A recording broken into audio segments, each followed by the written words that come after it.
আমাদের নেতা আমাদেরকে অ্যাবান্ডন করে চলে গেলেন হঠাৎ করে, উঠলেই হয় না, এটাকে চালাতে হয়। দেশ চালানো এরকম একটি স্কিল। নতুন মানুষ আসলে নতুন রাজনীতি আসবে এবং নতুনভাবে দেশ চলবে। জনগণের কতগুলো জিনিস আছে কি আবেগ, এটাকে কিছু বলার নেই। মানুষের ক্ষোভটা ওখানেই যে আমরা নির্যাতিত হচ্ছি, নিপীড়িত হচ্ছি বিভিন্নভাবে। আবেগ বা ঘৃণা বা এই ধরনের মনোভাব সৃষ্টি জনগণের মধ্যে যারা করেছে তারাই এর জন্য দায়ী। তারা ক্ষমতার লোভ বা অর্থের লোভ নেই, তারা দেশের স্বার্থে কাজ করছে, স্যাক্রিফাইস করছে, কাজেই তাদেরকে আমরা সমর্থন দিচ্ছি। আমার ধারণা শেখ হাসিনার রাজনীতি, আমার ব্যক্তিগত অ্যাসেসমেন্ট, ওনার রাজনীতি আর সুযোগ নেই সামনে। আমার ধারণা, এটা ব্যক্তিগত মত, আমার অভিমত।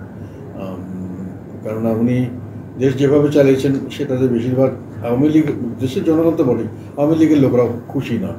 আর সবচেয়ে বড় কথা, উনি যেভাবে পালিয়ে গেছেন এটাতে একবার সম্পূর্ণ আওয়ামী লীগের মধ্যেও একটা বিরূপ প্রতিক্রিয়া হয়েছে যে আমাদের নেতা আমাদেরকে অ্যাবান্ডন করে চলে গেলেন হঠাৎ করে। তো স্বাভাবিকভাবে আমি মনে করি তাদের মধ্যে একটা বিরাট একটা রিভেন্স অথবা ফ্রাস্ট্রেশন অথবা তাদেরকে করা হয়েছে, বর্জন করে চলে যাওয়া, এটা ভালোভাবে দেখছে না। কাজে ওনার রাজনীতির ভবিষ্যৎ আমি খুব দেখি না। জনগণের মধ্যে ওনার সেরকম গ্রহণযোগ্যতা নেই, পার্টির মধ্যেও ওনার গ্রহণযোগ্যতা সত্যিকার অর্থে সেভাবে হয়তো থাকবে না। আওয়ামী লীগের ব্যাপারে আমার বক্তব্য হলো, আওয়ামী লীগ এই মুহূর্তে আমার ধারণা মতো একটা লিডারশিপ ক্রাইসিস আছে। কাজে সম্পূর্ণ আওয়ামী লীগের জনসমর্থন বা সংগঠন যতটুকুই থাকুক, ওটা একটা সিঙ্গুলার লিডার ছাড়া ওটাকে মোবিলাইজ করা কঠিন হবে। সেটা যদি ওনারা তৈরি করতে পারেন সিঙ্গুলার লিডারশিপ, তাতে যদি সবাই মোবিলাইজড হন, তাহলে ওরা আস্তে আস্তে দাঁড়াতে চেষ্টা করবেন, দাঁড়িয়ে যাবেন। তবুও আমি মনে করি সামনে নির্বাচনে তাদের খুব কষ্ট হবে স্বাভাবিকভাবে কাজ করতে। এর পরবর্তীকালে হয়তো ওনারা কিছুটা ভালো করতে পারবে। তবে আওয়ামী লীগ থাকবে না তা নয়, আওয়ামী লীগ থাকবে, এখনও আমার কোনো যোগাযোগ হয়নি। ওনারা নিজেই অনেক প্রবলেম আছে, নানানভাবে ওনাদেরকে যেভাবে ভারতের বিপক্ষে মানুষ দাঁড়িয়েছে বা স্বাভাবিকভাবে ওনাদের কাজকর্ম চালানোই মুশকিল হচ্ছে আমার মনে হয়। না, কোনো আমার সঙ্গে কোনো যোগাযোগ নেই। দল গঠন করা খারাপ বলে মনে করি না, দল সে কোনো কি গঠন করতে পারে। তবে তাদেরকে আমি চ্যালেঞ্জগুলো বলেছি, দল এবং ইয়াং জেনারেশনের একটা ভোট আছে, তারা যদি সবাইকে সেইভাবে আকৃষ্ট করতে পারে।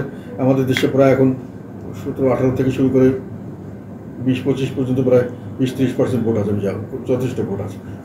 তারা যদি তাদের ভোটটাও আকৃষ্ট করতে পারে, তাহলে একটা এডিশনাল বেনিফিট হবে তাদের কাছে। চ্যালেঞ্জগুলো আমি বলি, চ্যালেঞ্জগুলো তাদের শক্তি হলো, সবচেয়ে বড় শক্তি হলো তারা একতাবদ্ধ এখনও। আর দু নম্বর শক্তি হলো জনসমর্থন। এই জনসমর্থনটা আবার কন্ডিশনাল। তারা যেহেতু জনগণ মনে করেছে আমার ধারণা মতে যে তারা পলিটিক্যাল পার্টির মতো লোভ লালসা মুক্ত, মানে তারা ক্ষমতার লোভ অর্থের লোভ নেই, তারা দেশের স্বার্থে কাজ করছে, স্যাক্রিফাইস করছে, কাজেই তাদেরকে আমরা সমর্থন দিচ্ছি। কাজে এই দুটো হলো চ্যালেঞ্জে, এই দুটোকে মেনটেন করতে হবে যে তাদের এই মনোভাবটা যেন জনগণের মধ্যে থাকে।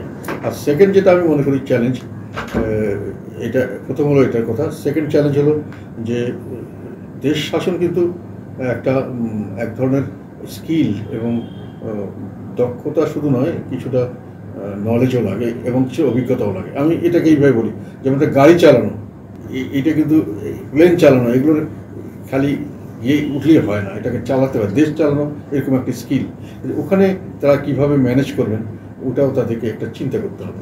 আর থার্ড পয়েন্ট হলো যেটা সবচেয়ে বেশি ধাক্কা যেটা আসতে পারে, সেটা হলো আমরা কিন্তু কেয়ারটেকার সরকার বলো, অন্তর্বর্তী সরকার বলো, সেটার অর্থই হলো তারা পরবর্তীতে সরকারে আসবেন না, তারা নিজেরা সরকারের থেকে সরকার গঠন করবেন না। এই কনসেপ্ট নিয়ে এইসব লোককে সিলেক্ট করা হয়। এখন ওনারা যদি ওখানে থাকেন এবং যদি দল গঠন করেন, তাহলে অন্যান্য রাজনৈতিক দলগুলির মধ্যে একটা প্রশ্ন আসতে পারে যে আমাদের লেভেল প্লেইং ফিল্ড তো এখানে হচ্ছে না, এই কোশ্চেনটা আসতে পারে। এগুলো আমি বলছি চ্যালেঞ্জ। আর হলে আমি খুশি হব, হলে তারা যদি সাকসেসফুল হয় এটার জন্য আমি খুশি হব, তাদের জন্য আমার সর্বোচ্চ শুভেচ্ছা এবং ভালোবাসা থাকবে। নতুন মানুষ আসলে নতুন রাজনীতি আসবে এবং নতুনভাবে দেশ চলবে, এটাই কিন্তু জনগণের প্রত্যাশা। স্পন্টেনিয়াস হয়েছে, এটা তো জনগণের কতগুলো জিনিস আছে কি আবেগ, এটাকে কিছু বলার নেই। মানুষের আবেগ সৃষ্টি হয়েছে এবং আবেগের কারণেই এটা ভাঙচুর হয়েছে। মানুষের এতটুকু ঘৃণা সৃষ্টি হয়েছে যে তারা সামনে এটা সহ্য করতে পারেনি। এটাকে কোনো লজিক দিয়ে প্রমাণ করা যাবে, কিছু করা যাবে না। শুধু আমি বলতে পারি যে এই ধরনের আবেগ বা ঘৃণা বা এই ধরনের মনোভাব সৃষ্টি জনগণের মধ্যে যারা করেছে তারাই এর জন্য দায়ী। জনগণকে আমি এর জন্য দায়িত্ব দিই না। ভারত বিদ্বেষী মনোভাবটা তো যুক্তিসঙ্গত এই কারণেই যে ভারত এতদিন পর্যন্ত বাংলাদেশকে নয়, বাংলাদেশের একটি পার্টিকুলার সরকার বা একজন পার্টিকুলার নেতাকে সাপোর্ট করেছে এবং বারংবার এই কথাটা এসছে যে বাংলাদেশের জনগণকে তারা রিপ্রেজেন্ট করছে না।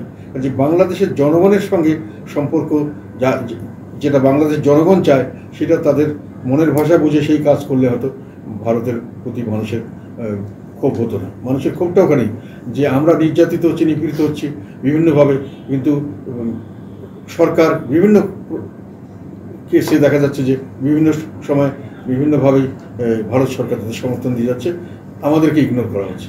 জনগণের দাবি দাবা বা জনগণের কষ্টে আছে, এটা অন্যান্য অনেক দেশ বলছেন, নির্বাচন নিয়ে ভালো করা উচিত, অনেক দেশ বলছে তাদের এক্সট্রা জুডিশিয়াল কিলিংস হচ্ছে, এটা ঠিক না, বা তাদের বন্ধ করা উচিত, বা দাবি করছেন, তাদের হিউম্যান রাইটস নিয়ে কথা বলছেন। কিন্তু ভারত আমাদের প্রতিবেশী হিসেবে এসব ব্যাপারে সরকারের উপরে কোনো চাপ সৃষ্টি করেনি, এটাই ক্ষোভের কারণ।